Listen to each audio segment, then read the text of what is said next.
My name is Lindsay. Welcome to Lindsay Speaks. Okay, as I'm tuning into this energy right now, I'm already feeling something very strong, like right away.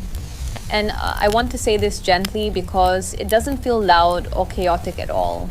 It actually feels very quiet, very personal. I'm getting the energy of someone who didn't mean to break anything.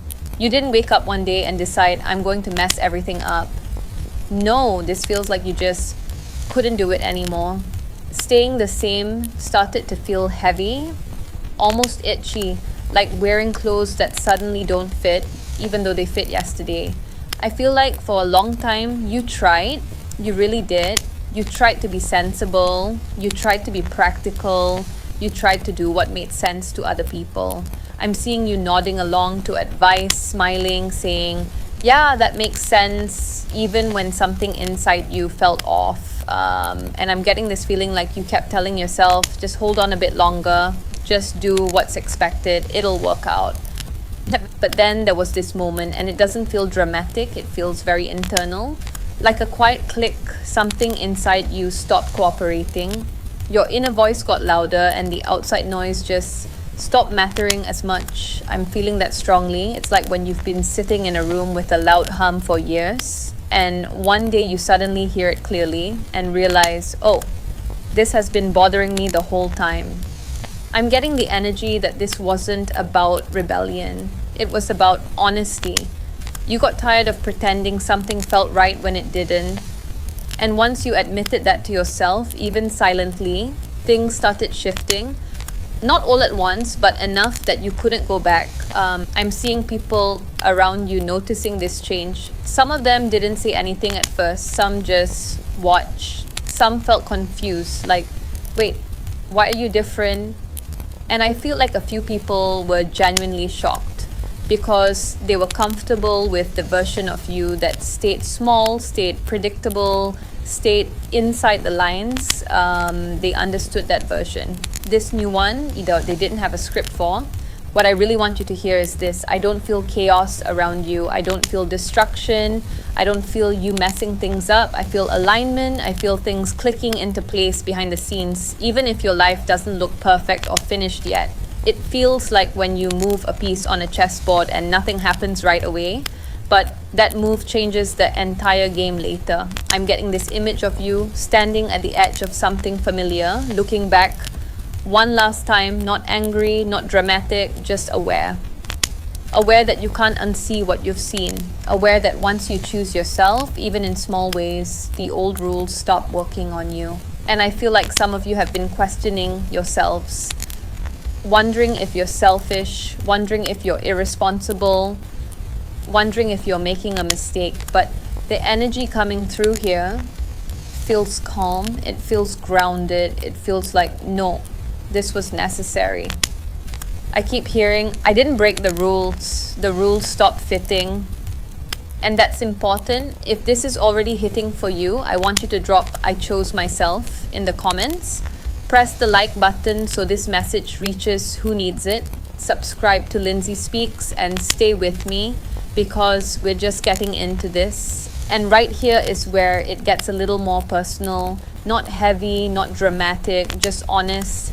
The first pattern you broke wasn't about other people at all.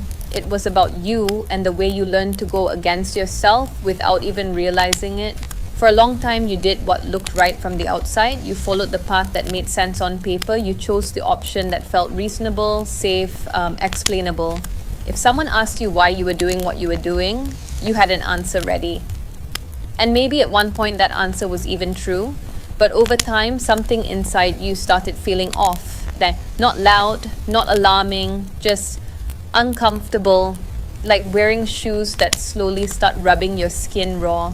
At first you ignore it, then it's all you can think about. Like you kept telling yourself it was fine, that everyone feels like this, that this is just how life works.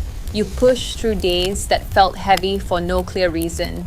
You went along with conversations, plans, expectations, even relationships, while a quiet part of you kept saying, this isn't it, not this is wrong, just this isn't me. And I think what changed everything is that one day you stopped arguing with that voice. You didn't make a big announcement, you didn't blow anything up, you didn't even tell anyone, you just stopped lying to yourself in small moments. You admitted, even silently, that something wasn't aligned anymore. That's the pattern you broke. The habit of abandoning yourself just to keep things smooth. You didn't suddenly become fearless, you didn't magically know all the answers, but internally a line was crossed. You started listening instead of dismissing, and once that happens, there's no real way to unhear it. You can try to go back, but it feels wrong now, like trying to pretend you didn't see something you clearly saw. This is why things started shifting without you trying to force them. You might have noticed yourself pulling back from certain situations, losing interest in things you once chased, feeling less motivated to explain yourself. That's not laziness, that's alignment starting to replace obligation. What's interesting is that this choice didn't make your life instantly easier. In some ways, it probably made things quieter, lonelier, more uncertain, but it made you more honest. And that honesty is powerful, even if it doesn't look impressive on the surface yet. This is the energy of choosing yourself in subtle ways, saying no without saying it out loud, pausing before agreeing, questioning things you used to accept automatically, letting yourself want what you want, even if it doesn't fit the usual mold. And people around you may not fully understand this shift yet. Some might sense it, some might feel it. Some might feel uncomfortable without knowing why, but that's because the version of you that always went first isn't running the show anymore. You didn't become someone new, you just stopped disappearing. And this is only the first thing that changed, because once you stop betraying yourself in one area, it starts showing up everywhere else in ways you didn't expect. What happened next wasn't sudden, but it was inevitable. You started noticing something you had ignored for years. The spaces you were moving in, the systems you were part of, the way life was structured around you, they all felt too tight, like low ceilings, like narrow hallways where you had to keep ducking your head just to get through. For a long time, you told yourself that this was normal, that everyone feels boxed in sometimes, that this is just how the world works. You wake up, you follow the routine, you play your role, you don't ask too many questions, and you're grateful you even have a place in it. And honestly, you tried to make peace with that. You tried to tell yourself this should be enough. But here's the thing, you're not built for small spaces. And I don't mean ego, I don't mean ambition in the loud, flashy sense. I mean your inner world is big, your thoughts wander, your feelings go deep. You see connections other people don't even notice, and the systems around you, they're designed for efficiency, predictability, and sameness. Not depth, not imagination, not people who feel everything. So you adapted. You learned how to tone yourself down. You learned when to stay quiet. You learned how to fit into roles that never fully reflected who you were. You learned how to be easy, low maintenance, reasonable. You made yourself simpler so life would be simpler. And maybe it worked for a while, maybe you even succeeded by those standards, but inside there was always this tension, like trying to fold something large into a box that's clearly too small. You can do it for a bit, but it creases in places it shouldn't. It starts losing its shape. At some point, something in you just couldn't compress anymore. You didn't snap, you didn't explode, you just stopped forcing yourself to fit. It might have looked like rest, or boredom, or dissatisfaction, or suddenly questioning things you never questioned before. But underneath that, it was your energy saying, I can't do this version of life forever. This is where a lot of people misunderstand you. They think you're being difficult, or ungrateful, or unrealistic, but that's not it. You weren't rejecting structure because you wanted chaos. You were rejecting confinement because it was slowly draining you. I keep getting this image of a plant kept in a pot that's too small. From the outside, it looks fine for a while, but eventually the roots start pressing against the edges. Growth slows. Leaves droop. Not because the plant is broken, but because it's outgrown the container, and no amount of discipline or positive thinking fixes that. The only solution is space. You didn't fail at those systems, you outgrew them. And when that realization started to settle in, Change began naturally, not all at once, not in a clean, Instagram-friendly way, but in small shifts. You questioned routines that once felt fixed. You felt resistance where there used to be compliance. You started imagining alternatives, even if you didn't know how to reach them yet. That's important. You didn't need a full plan. You just needed honesty. There may have been moments where you felt lost because the old structure no longer fit, but the new one hadn't formed yet. That in-between space can feel scary, empty, like floating without an anchor. But it's also where expansion happens. It's where you stop living someone else's idea of a good life and start sensing what actually works for you. And this is why staying small was never going to work long term. It wasn't a lack of discipline, it wasn't impatience, it wasn't rebellion, it was incompatibility. You were trying to live a big inner life inside a narrow outer world. Once that truth surfaced, even quietly, your path started adjusting. Opportunities shifted, interests changed, people reacted differently. And even though it may have felt uncomfortable at times, it was honest discomfort, not silent suffocation. And that honesty, that's what keeps pulling you forward now, even when you don't fully know where you're going yet. After that, something else happened, almost quietly. You started pulling back, not in a dramatic, I'm done with everyone way, not angry, not bitter. It was softer than that. You just stopped showing up in places that felt noisy. You stopped explaining yourself as much. You stopped reaching for people out of habit. And for a while, it might have felt confusing, even to you. From the outside, it could have looked like you were distancing yourself, like you were isolating. But that's not what it really was. You weren't running away from people. You were trying to hear yourself again. For so long, your decisions were influenced by other voices, advice, expectations, opinions, even well-meaning concern. Everyone had something to say about what you should do, who you should be, what made sense for your life, and at some point all of that became too loud. You couldn't tell which thoughts were yours anymore, so you created space. You needed quiet mornings, empty evenings, fewer conversations, less input, not because you didn't love people, but because you couldn't keep filtering yourself through everyone else. You needed room to think without interruption, room to feel without being corrected, room to exist without being watched. This phase can feel strange. It can feel like you're stepping away from life when really you're stepping back into it. You might have noticed yourself enjoying simple things more. Sitting alone, walking without headphones, letting your mind wander, not rushing to fill silence, and sometimes the silence felt uncomfortable. It brought things up, old feelings, old questions, doubts you'd buried under busyness. But that discomfort wasn't a problem, it was part of the process. This wasn't loneliness, it was recalibration. Think of it like adjusting your eyesight. When you walk into a dark room after being outside, everything looks off at first. You can't see clearly. But if you stay still long enough, your eyes adjust. Shapes start to appear. Depth returns. That's what this time did for you. You weren't disappearing, you were recentering. And yes, some people may not have understood this phase. Some might have taken it personally. Some might have felt rejected. Others might have worried about you. But this wasn't about them. This was about you learning how to listen inwardly without constant interference. I keep coming back to this feeling that you've spent a lot of your life being available. Emotionally, mentally, always open, always responsive, always considerate.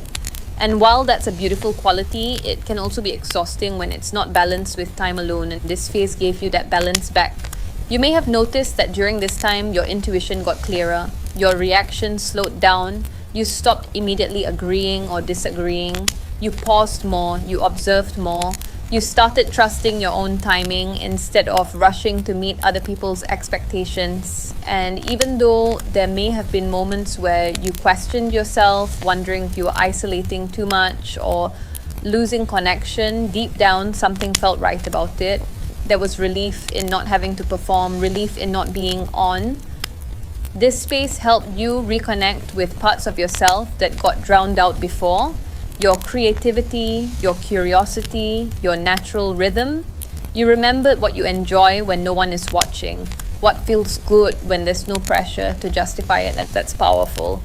Because when you spend enough time alone, not in a lonely way, but in an honest way, You stop needing validation for every step.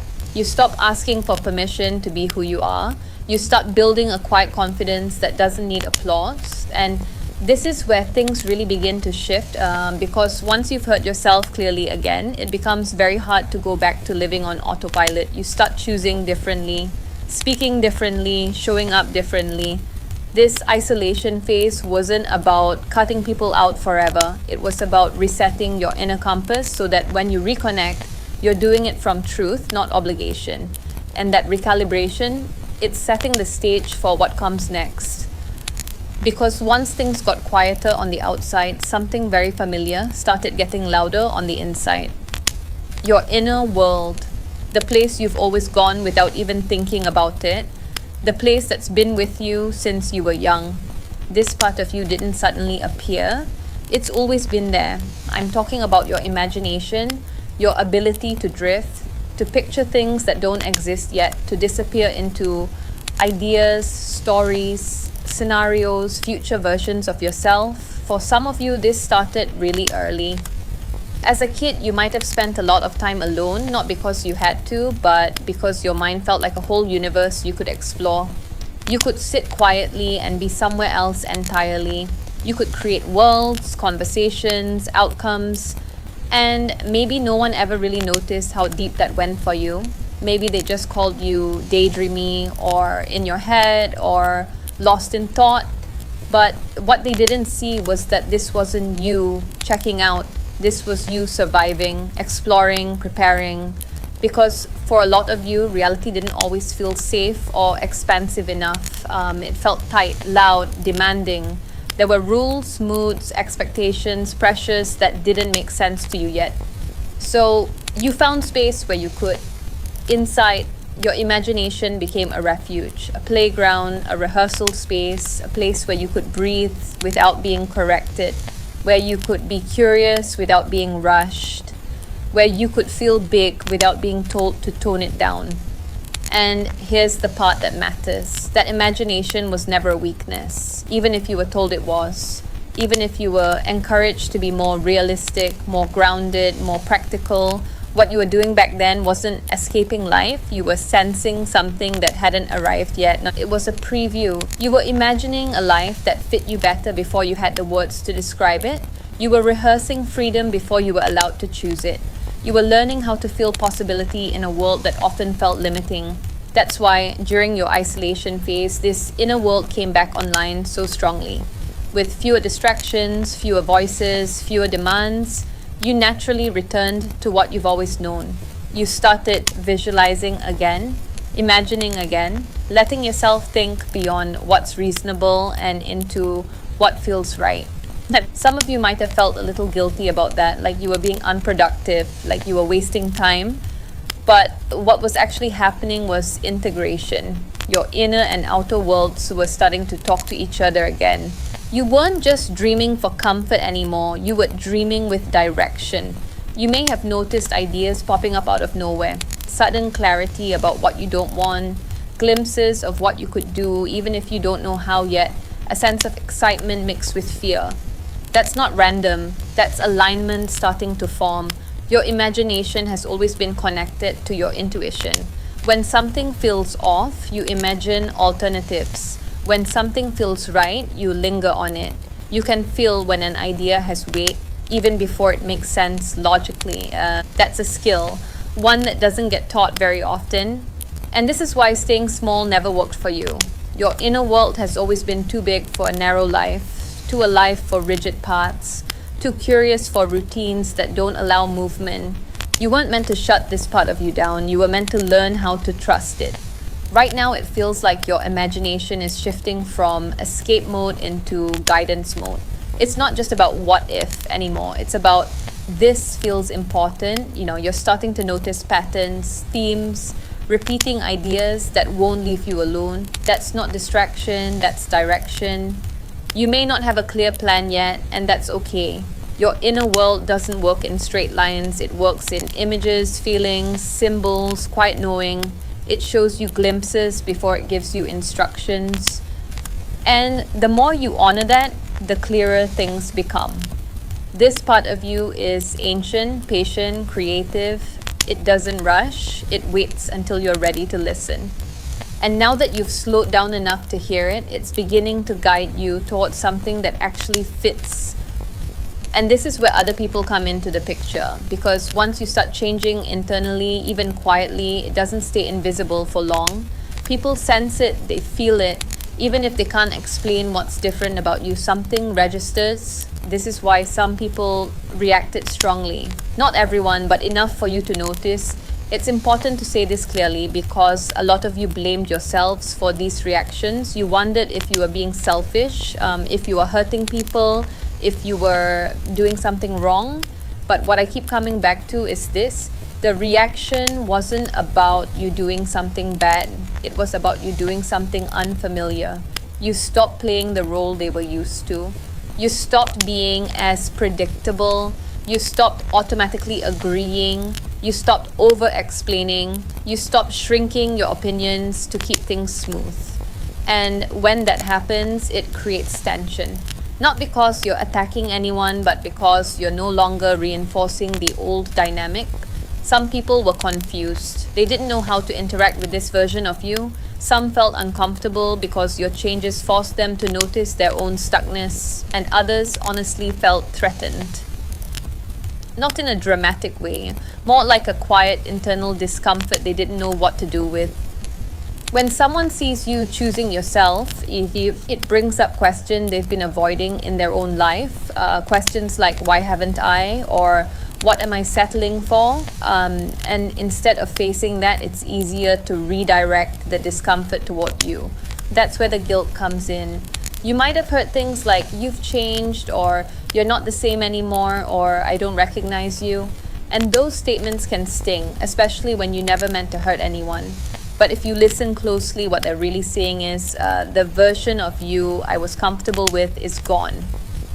Some people tried to discourage you. Maybe they framed it as concern, worry, practical advice. They told you to be careful, to be realistic, to not risk too much. And maybe part of them truly believed they were helping you. But underneath that, there was fear. Fear of the unknown, fear of change, fear of what happens when someone steps outside the script.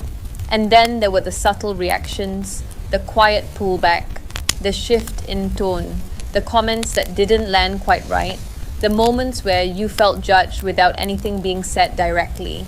Those are often harder to deal with than open conflict because you can't point to them, you just feel them. What matters is this: you noticed.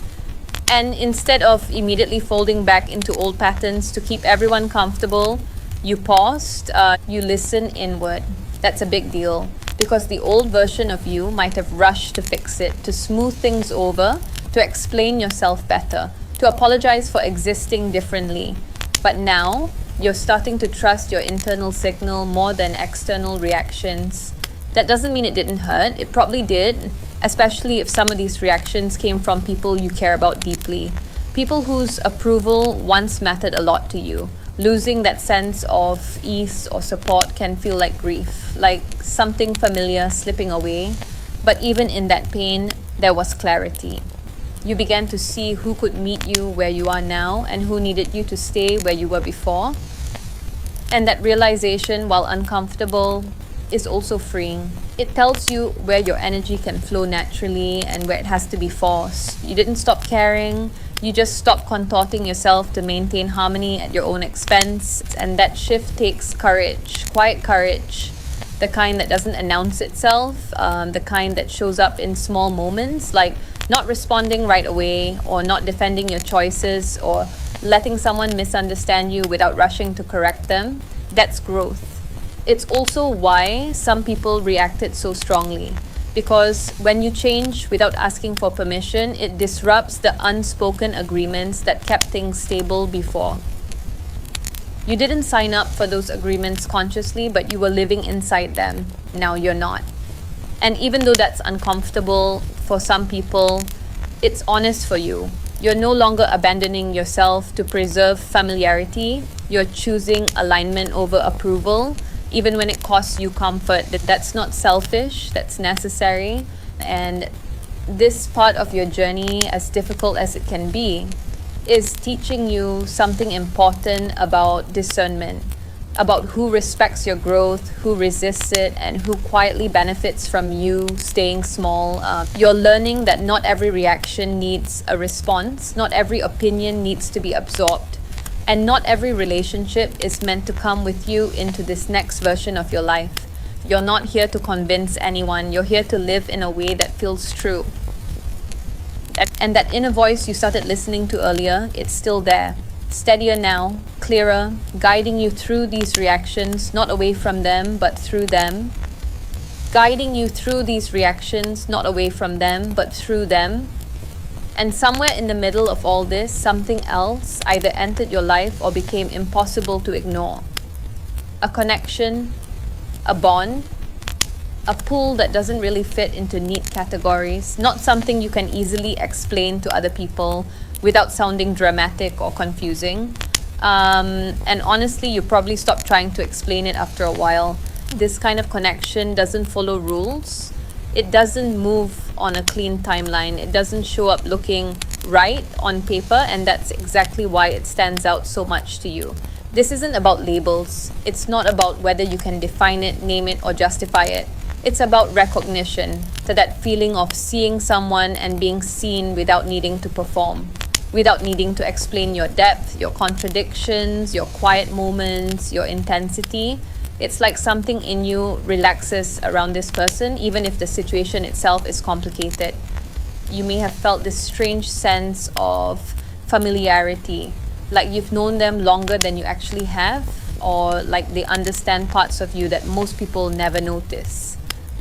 And what's interesting is this connection doesn't necessarily make life easier right away. In fact, it can stir things up internally. Because when someone mirrors your authenticity back to you, you can't hide from yourself anymore. This bond reflects who you really are, not the version you show the world. And that can be uncomfortable. It can bring up old fears, doubts, wounds you thought you had already dealt with. It can make you question why love or closeness or connection has always felt complicated for you. This isn't the kind of love that distracts you from yourself, it pulls you inward. You might have noticed that instead of rushing towards certainty, this connection makes you slow down, reflect, think, feel more deeply. It doesn't allow you to stay on autopilot. It doesn't let you rely on old patterns or habits. It asks you to be honest, not just with the other person, but with yourself. And that's why it doesn't follow the usual script. Traditional relationships often focus on structure first. Labels, expectations, roles, timelines. This connection doesn't start there. It starts with awareness, with emotional resonance, with a sense of this matters even when you don't fully understand why. Because of that, it forces growth inwardly before anything external can stabilize. You may have found yourself questioning what love really means to you. Not what you were taught, not what you saw growing up, but what actually feels right in your body, in your mind, in your energy. This connection challenges old ideas about closeness, commitment, and safety. And that can be scary. There may be moments where you want clarity, reassurance, definition, moments where you wish it could just be simple. But every time you try to force it into a box, it feels wrong, like trying to name something that's still becoming. This kind of love doesn't want to be controlled. It wants to be understood. And it's important to say this, just because it doesn't look traditional doesn't mean it's unhealthy or meaningless. In fact, for people like you who have spent a lifetime feeling misunderstood or confined, this kind of bond can feel like oxygen. It meets you where you are, not where you're supposed to be. At the same time, it doesn't let you avoid your inner work. It highlights your fears of abandonment, rejection, or loss. It brings awareness to the parts of you that still protect themselves by pulling back or overthinking, not to punish you, but to heal you. This connection asks you to become more conscious. And that's why it arrived when it did. Not earlier, not later, now. When you're already learning how to listen inwardly. When you're already questioning old systems. When you're already shedding patterns that no longer fit. This bond isn't here to replace your journey. It's here to walk alongside it. You may notice that even when there's distance, uncertainty, or pauses, the connection doesn't disappear. It lingers. It stays present in your thoughts, your emotions, your growth. It influences how you see yourself, how you see love, how you see your future. That's because it's not just about the other person, it's about who you're becoming in the presence of this connection. And yes, because it doesn't follow rules, it may confuse others. People might not understand why you care so deeply, or why you don't just move on, or why this feels different. But this was never meant to be explained to everyone, it was meant to be felt. This love doesn't demand that you abandon yourself. It asks you to know yourself more deeply. It invites you to grow, not perform, to align, not conform. And while it may not give you all the answers right away, it's guiding you toward a version of connection that feels honest, spacious, and real. And that, just like everything else unfolding in your life right now, is happening for a reason. But this is also the part where things start to feel messy, unclear, unsettled. This is the phase people don't talk about much because it's hard to explain and even harder to sit with. The confusion phase. This is where you might feel like you're being pulled in two directions at the same time. One part of you feels sure, calm, like you know something is real, even if you can't explain it. And another part of you feels unsure, cautious, maybe even scared. That back and forth can be exhausting. You might want closeness one moment and space the next. You might feel deeply connected one day and strangely distant the next. You might think, I've got this, I understand what's happening, and then suddenly question everything again. That doesn't mean you're doing something wrong, it means you're integrating. This phase isn't about making decisions yet, it's about learning how to exist without your old masks. For a long time, those masks help you survive. They help you fit in, keep the peace, avoid rejection, avoid being misunderstood. You learn when to hold back, when to soften yourself, when to act like things didn't affect you as much as they actually did. Those masks weren't fake, they were protective, but now they don't fit the same way. So there's this strange in-between feeling. You're not fully who you used to be, but you're not fully settled into who you're becoming either. And that's uncomfortable. It can make you feel inconsistent, like you don't recognize yourself some days. This is where the push and pull shows up the strongest. You might pull back because things feel intense, because being seen without a mask feels vulnerable, and then you miss the connection and move closer again. You're not playing games, you're learning how close you can be without losing yourself. There's also a lot of mental noise in this phase, questions looping. Why do I feel this way? Why can't I just be clear? Why does this feel right and scary at the same time? And sometimes you might even wonder if you're overthinking or imagining things. You're not. What's happening is that your old patterns and your new awareness are overlapping for a while. That overlap creates tension, like two radio stations playing at the same time. Eventually one becomes clearer. But first there's static. This confusion isn't a sign of failure, it's a sign that something real is shifting. If you were doing everything the old way, there would be no confusion at all. You'd just repeat what you've always done.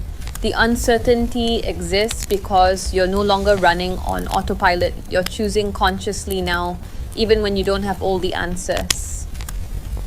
And that takes courage. There may be moments where you feel emotionally exposed, where you're aware of your fears more than usual. Fear of rejection, fear of abandonment, fear of being too much or not enough. These fears don't mean you're weak. They mean you care. They mean you're showing up without armor. That's new territory for you.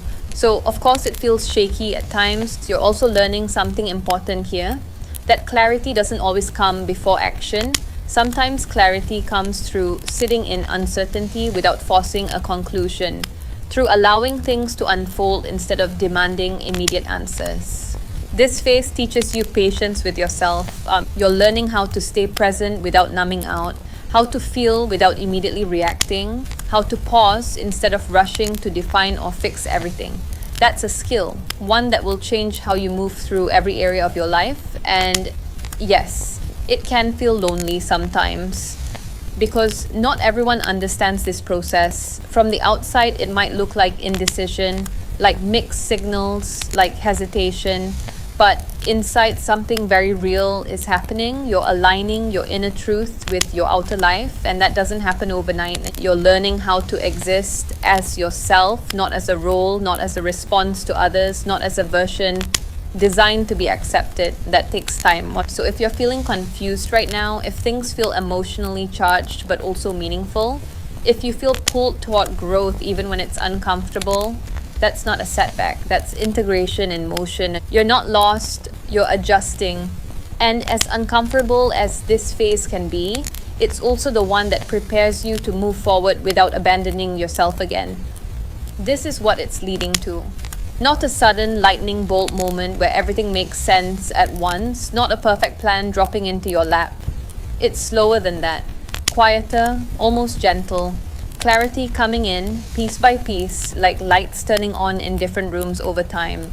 One insight here, one decision there, one moment where you realize, oh, this actually feels right. You're starting to step into a life that feels like yours. Not the life you were told to want, not the version that looks good from the outside, but something that fits you on the inside. Your pace, your values, your way of loving, working, resting, existing. And what's important is this: you didn't break rules to rebel. You didn't do this to prove a point. You didn't do it to shock anyone or stand out. That's not your energy at all. You broke patterns because you were tired of disappearing. You broke patterns because pretending was exhausting. Because shrinking yourself felt heavier than the uncertainty of change. Because somewhere deep down, you remembered there was more to you than survival mode. This clarity that's coming in now doesn't feel loud or flashy. It feels grounded, steady, like you're standing on your own feet instead of constantly adjusting to keep balance for everyone else. You might notice yourself trusting your decisions more, needing less reassurance, feeling less pulled to explain or justify your choices. That's confidence returning, not the performative kind, the quiet kind. You're also starting to see that not everything needs to make sense to other people to be right for you. That's a big shift. There was a time when being understood felt like safety. Now, being honest feels safer. And once that clicks, something changes permanently. Because once you remember who you are, it's very hard to forget again. You may still have moments of doubt, moments where old fears pop up, moments where you wonder if you're really allowed to live this way. But those moments don't control you anymore. They pass through instead of taking over. You're no longer trying to squeeze yourself back into old boxes just because they're familiar. You've seen what that cost you, and you're not willing to pay that price again. What's unfolding now is a life that's more spacious, more intentional, more aligned. You're choosing what matters instead of what's expected. You're building something from the inside out, even if it takes longer.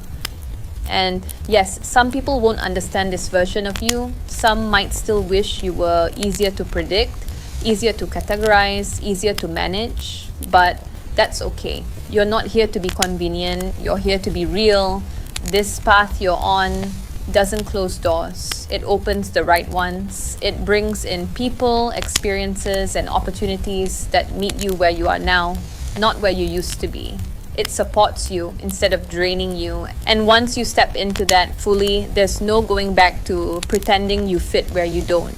Nothing can really put you back in the box once you've outgrown it.